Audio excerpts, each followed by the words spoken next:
Very good, that's fine. Okay ji. So हम जो हैं आगे बढ़ते हैं और अज्यूम कर रहा हूँ मैं कि आपको वाइट बोर्ड जो है वो नज़र आ रहा है। इस एक्टिविटी में आपने 10 वर्ड्स को अभी के अभी याद करना है। फॉन्ट साइज 36 करना चाहूँगा मैं। एक्टिविटी का नाम हमारे पास है कि हमने अपने आप को नए 10 वर्ड्स देने हैं जिसमें इन 10 के 10 वर्ड्स हमें जो है वो समझ में भी आने चाहिए।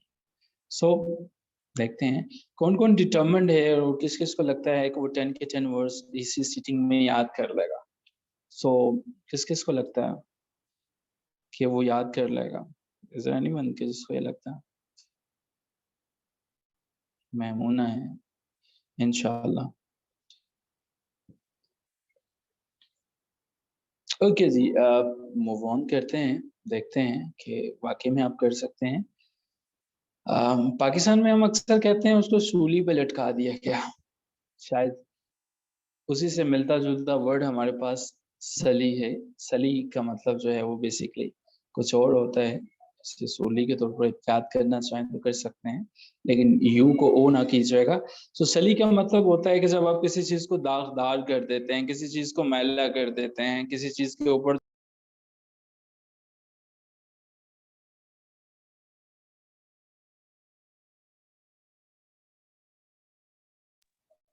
सो सुली जो है वो हमारे पास मीनिंग में इस्तेमाल होता है, जब आप क्या करते हैं कि किसी चीज़ को दागदार कर देते हैं, आलूदा कर देते हैं, किसी चीज़ के ऊपर स्टेन्स पुट कर देते हैं।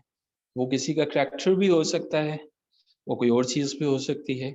सो ये हमारे पास सली है, जो आजकल हमारे पॉलिटिशियंस बड़ा खूब कर रहे हैं कि एक-दूसरे को ट्रेटर का जो है वो टाइटल जो है वो दे रहे हैं। और बड़ा आसानी से गद्दार जो हैं एक-दूसरे को कह रहे हैं। So they are sullying the character of the other politicians. So ये हमारे पास जो है वो है। अ, वेल डन जी, आप अच्छा मीनिंग्स बता रहे हैं। दूसरे सेंटेंसेस की तरफ चलते हैं। दूसरा वर्ड हमारे पास ओवर का वर्ड हम अपनी लाइफ में डेली यूज़ करते हैं। ये पार्टी ओवर हो गई है, खत्म हो गया है, ठीक है? लेकिन अगर इसी ओवर के एंड पे हम जो है वो TURE लगा देते हैं। TURE ओवरट्यूर। ओवरचर जो है इसका मतलब होता है इब्तदाई बात करना, ऐलान करना, गुफ्तगू का आगाज़ करना, कुछ कहना, कुछ दरख्वास्त देना। सो अगर आप किसी मूवमेंट को लॉन्च कर रहे हैं, अगर आप जो है वो कोई कह लीजिए कि किसी किस्म की मूवमेंट बता रहे हैं, अगर आप कोई नया प्रोजेक्ट जो है वो लॉन्च कर रहे हैं, तो आप उसे ओवरट्यू कर रहे हैं, ओवरट्यू कह रहे हैं। सो जी मेरे बैकग्राउंड में अज़ान हो रही है, मैं अज़ान को सुनूँगा। सो आप अपने काम को रिवाइज़ कर लें। हम अपनी मीटिंग को 2 मिनट के बाद जो है वो या 120 सेकंड्स के बाद रिज़्यूम करेंगे। क्लास में मौजूद रहिएगा। हम इससे जो है वो दोबारा यहीं से कंटिन्यू करें।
Okay ji, carrying forward from here.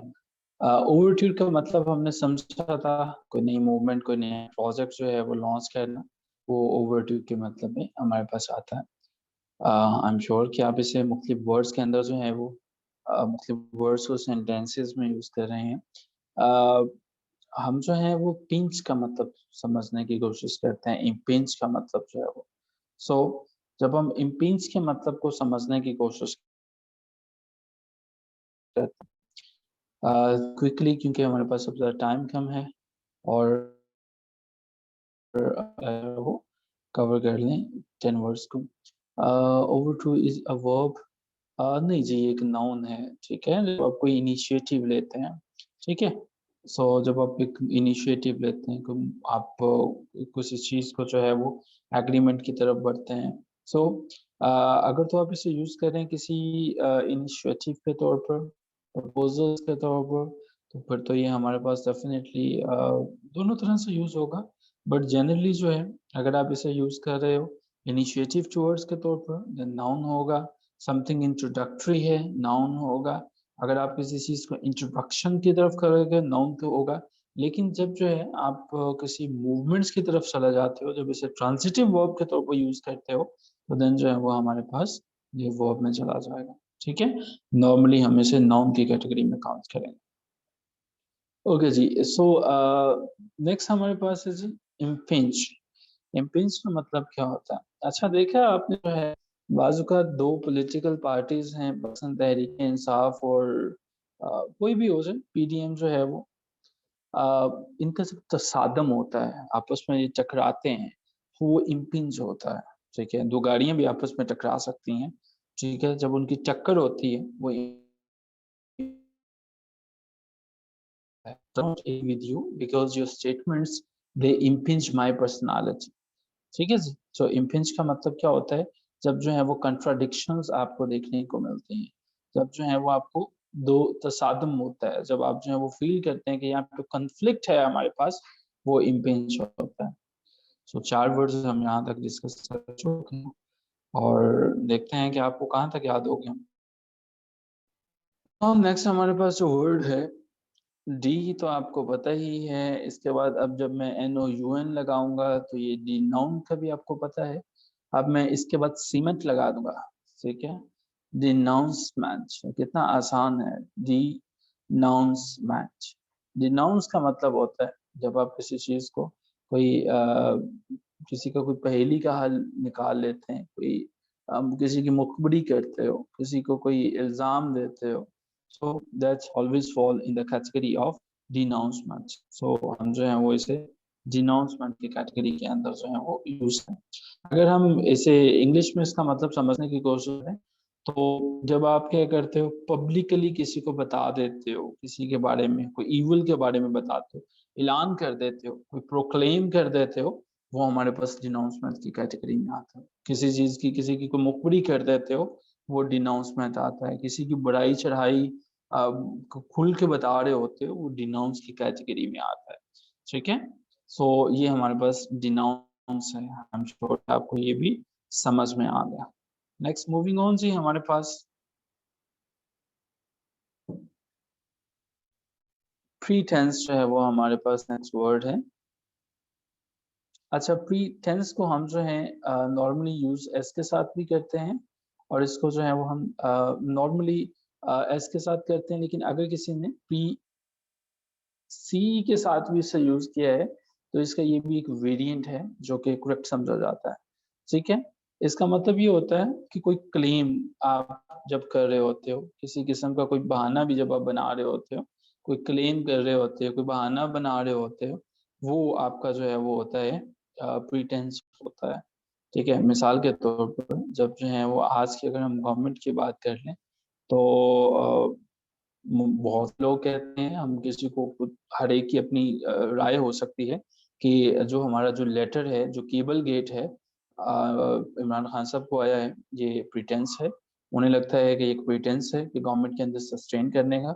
बहुत से लोग लगते हैं कि उन्हें जो है वो इसके अंदर जो है वो इसके अलावा और भी बहुत से जो हैं वो तरीक़ेकार हैं कि जिससे इमरान खान साहब गवर्नमेंट में रह सकते हैं। सो प्रीटेंस हमारे पास जो है वो यूज़ होता है, जब उसको लगता है कि कोई बंदा जो है वो बहाने बना रहा है। ठीक है ji? I always intend to no to every new challenge what is the differentiate proclaim and claim? Well ji, अगर इनके दरमियान जो है हम डिफरेंस करें, एज़ अ वर्ड के तौर पर मैं डिफरेंस करें, तो क्लेम का मतलब होता है जब आप किसी चीज़ की ओनरशिप डिमांड कर रहे होते हो, ठीक है? जबकि प्रोक्लेम का मतलब होता है एक्साइटेडली कुछ कह रहे हो, when you are trying to say something candidly, okay? So ये हमारे पास प्रोक्लेम में आपके पास क्या है कि आप किसी चीज़ को डिमांड कर रहे हो कि ये मेरी ओनरशिप के अंदर है, ठीक है जी? सो एक में हमारे पास क्या है ओनरशिप, जबकि प्रोक्लेम के अंदर एक्साइटेडली कुछ आप कह रहे हो, ठीक है? तो ये हमारे पास दोनों के अंदर डिफरेंस है। आई एम श्योर कि मैंने आपके क्वेश्चन को आंसर की। जवेरी आप स्क्रीन पे कुछ लिख रहे हैं, तो काइंडली इसे अवॉइड कीजिएगा। Okay ji, so how many words आपको याद हो गए इनमें से, इन 500 में से? जस्ट क्विकली लिखिएगा कितने समझ में आ गए हैं 500 में से 1, 2, 3, 4, 5 वर्ड्स की। Very good. ओके जी, नेक्स्ट हमारा जो छठे नंबर पे वर्ड है, तो बड़ा आसान सा जो है वो वर्ड है हमारे पास जो है वो प्रोक्योरमेंट। प्रोक्योरमेंट का मतलब होता है किसी चीज़ का हासिल करना, किसी चीज़ को मुयस्सर करना, किसी चीज़ को फ़राहम कर देना, ठीक है? आपने देखा होगा कि गवर्नमेंट जो है मुख्तलिफ डिपार्टमेंट्स में प्रोक्योरमेंट्स करती हैं, वो डिलीवर करते हैं, कुछ चीज़ों को पहुँचाते हैं, उनको जो है वो उनको सप्लाई करते हैं, उनकी अवेलेबिलिटी को यकीनी बनाते हैं, वो प्रोक्योरमेंट होता है, ठीक है? वो प्रोक्योरमेंट होता है। ठीक है जी, इसको आपने याद कर लिया। नेक्स्ट हमारे पास एक इडियम्स है, बड़ा मज़े का, और अक्सर जो है वो लोग इसको लिखते हुए भी जो है वो यूज़ करते हैं। इसको हम कहते हैं एक्लीज़ हील। बेसिकली ये एक यूनानी मिथ है, एक यूनान से जुड़ी हुई कहानी है।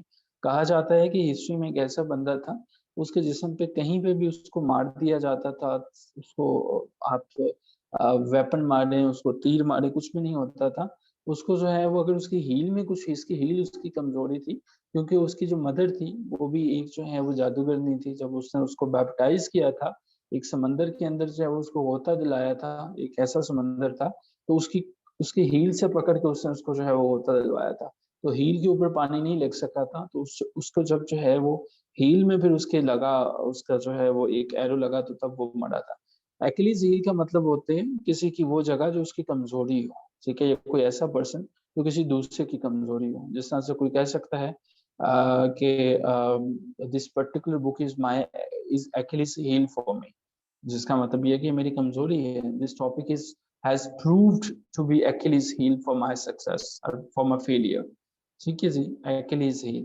सो आप ये भी कह सकते हैं लाइक जो आपकी कमज़ोरी है उसे आप मेंशन कर सकते हो, ठीक है? जो आपको फ़ील होता है कि ये जो है वो मेरे लिए सबसे ज़्यादा जो है वो कमज़ोर है।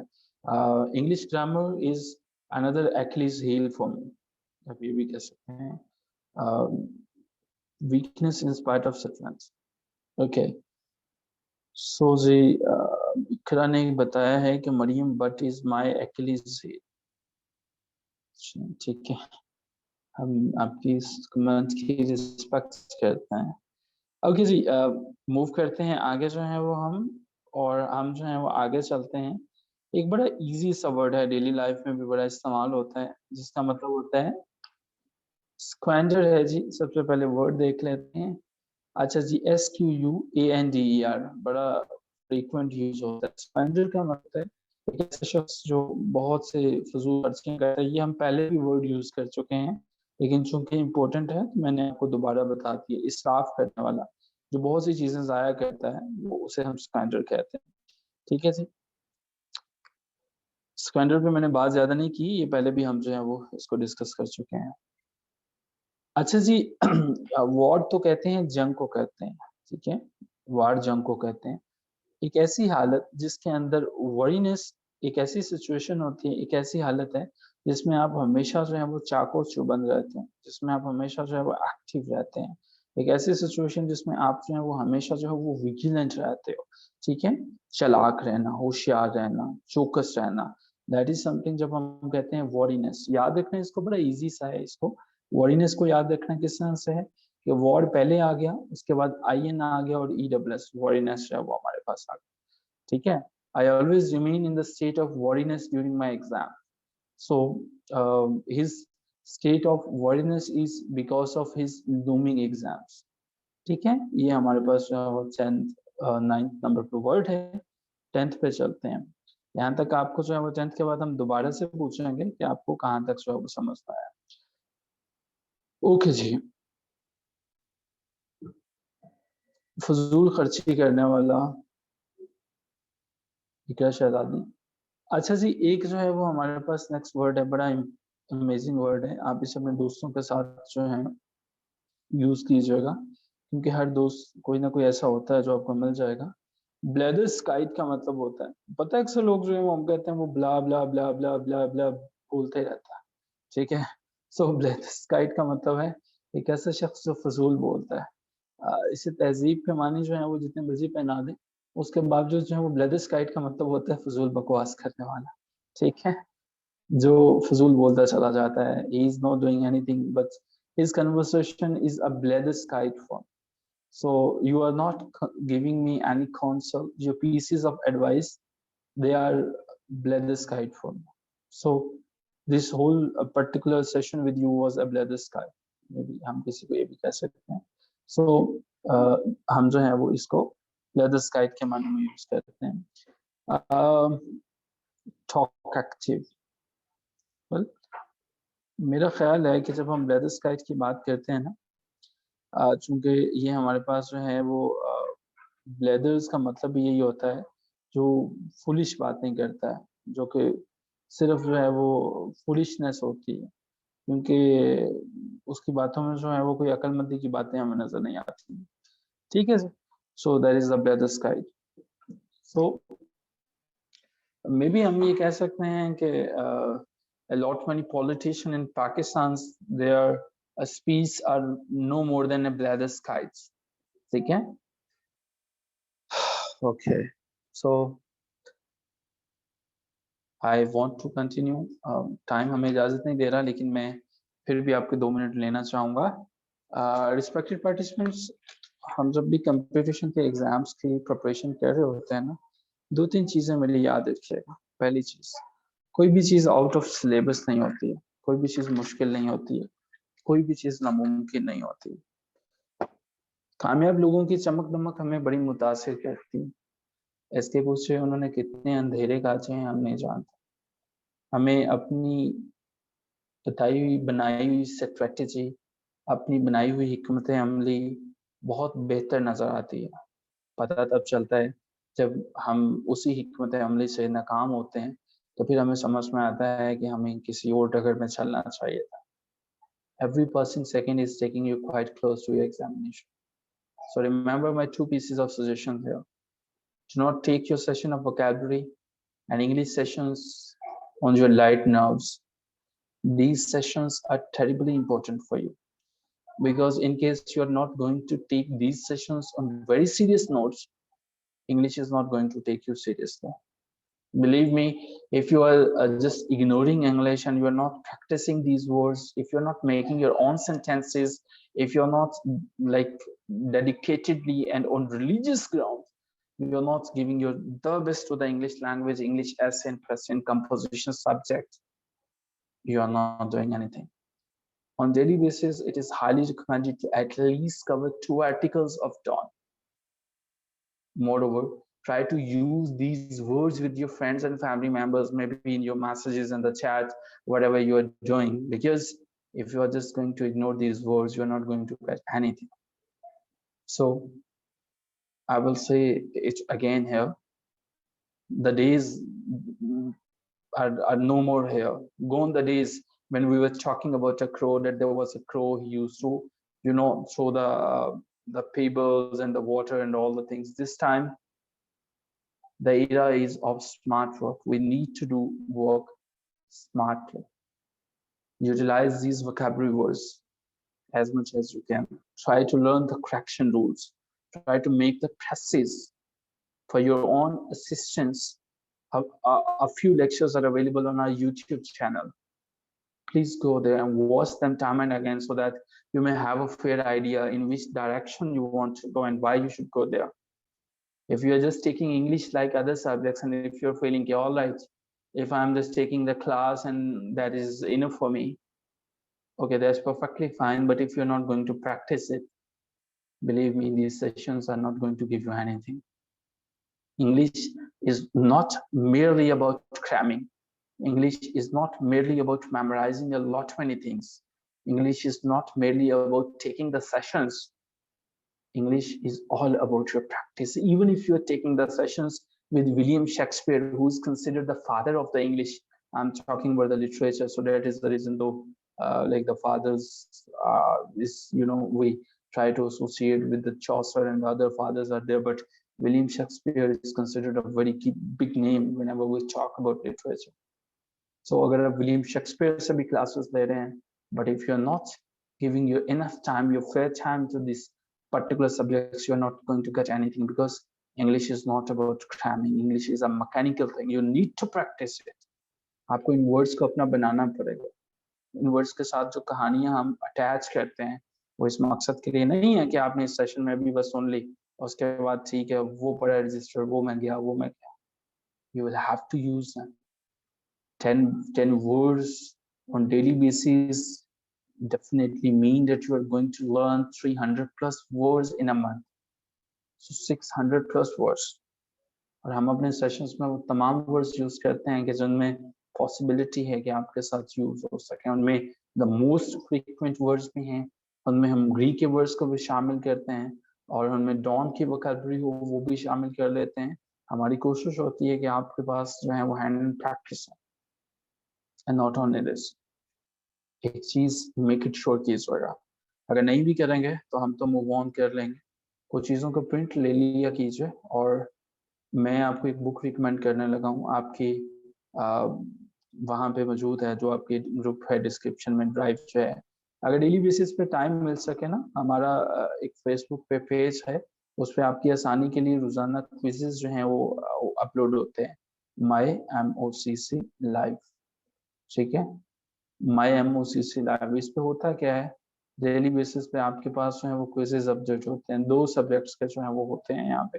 आपका जीके के भी होते हैं, आपका जो है वो करंट अफेयर्स के भी यहाँ पे क्वेश्चन अपडेट होते हैं, आपकी इंग्लिश वोकैबुलरी के भी होते हैं, और हमारे पास अरसलान इस्लामिक स्टडीज के भी आप कर रहे हैं, इस्लामिक स्टडीज के भी जो है वो यहाँ पे होते हैं.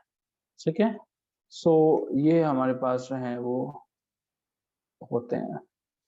इनको भी 10 मिनट्स दीजिएगा. When you are wasting your time here and there on social media, believe me, ये पॉलिटिशियंस की बातें आपको कुछ नहीं देंगे.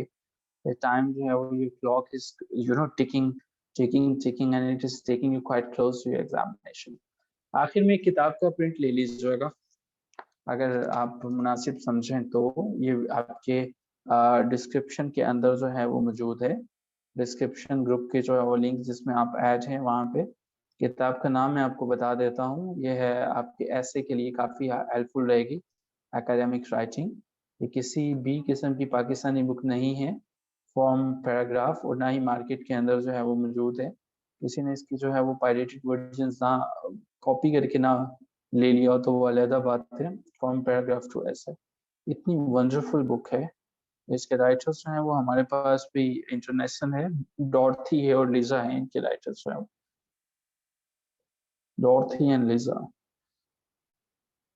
और कल चूंकि हम ऐसे पे बात करेंगे, एक दिन हम ऐसे पे बात करेंगे, एक दिन हम फैसी पे बात करेंगे. कल के लिए मैं आपसे ये रिक्वेस्ट करूंगा कि इसके लिए जो इंट्रोडक्शन है, इसका पहला चैप्टर वो पढ़ के आइएगा. इसके अंदर हमारे पास जो स्टेप्स हैं, जो चीज़ें हैं, हम उन्हें डिस्कस करेंगे. और इसका पहला जो चैप्टर है प्री राइटिंग है, गेटिंग रेडी टू राइट है.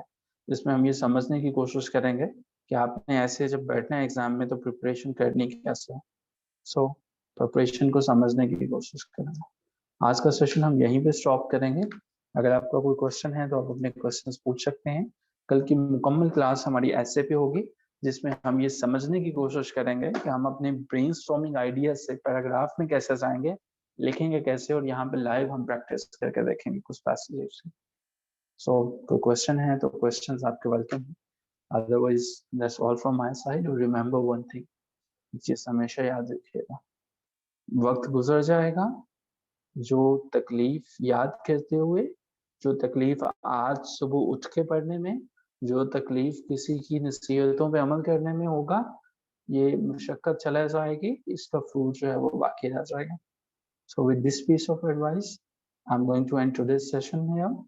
Take care of yourself and your members of family, and hope to see all of you tomorrow with the SS class. Till then, take care of yourself. Vocabulary हमारी शामिल होगी हर class में, चाहे वो ऐसे क्यों चाहे वो प्रेसी क्यों। सो वोकेबलरी वर्ड्स प्लस ऐसे हमारा होगा। सो जी, बाय बाय, अल्लाह हाफिज।